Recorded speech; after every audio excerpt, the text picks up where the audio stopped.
শুক্রবার জাতিসংঘের মানবাধিকার কমিশনের প্রাথমিক প্রতিবেদনে উঠে এলো ভয়াবহ তথ্য। জেনেভা থেকে প্রকাশিত ওই প্রতিবেদনে বলা হয়, বাংলাদেশে বৈষম্য বিরোধী ছাত্র আন্দোলনে ৩২ শিশুসহ নিহত হয়েছে ৬৫০ জন, যার মধ্যে ১৬ জুলাই থেকে ৪ আগস্ট পর্যন্ত মারা গেছেন ৪০০ জন, আর ৫ থেকে ৬ আগস্ট মারা গেছেন ২৫০ জন। ১০ পাতার প্রতিবেদনে উঠে এসেছে এসব তথ্য। এতে আরও বলা হয়, নিহতদের মধ্যে আছে বিক্ষোভকারী, পথচারী, সাংবাদিক এবং নিরাপত্তা বাহিনীর সদস্যরা। ওই প্রতিবেদনে বাংলাদেশের নিরাপত্তা বাহিনীর বিরুদ্ধে গুরুতর মানবাধিকার লঙ্ঘনের অভিযোগের কথা বলা হয়েছে। বাংলাদেশের গণমাধ্যম ও আন্দোলনকারীদের কাছ থেকে পাওয়া তথ্য ব্যবহার করে জাতিসংঘের এই প্রতিবেদনটি তৈরি করা হয়েছে।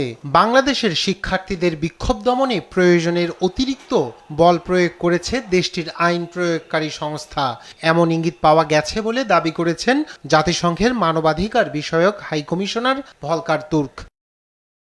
এমন পরিস্থিতিতে বাংলাদেশে সার্বিক শান্তিপূর্ণ পরিবেশ ফিরিয়ে আনতে বেশ কিছু পরামর্শ দিয়েছেন তুর্ক।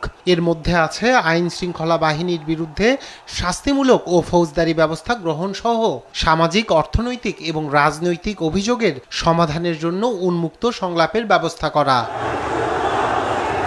রায়হান কবির শুভ্র, নিউজ ডেস্ক, দেশ টিভি।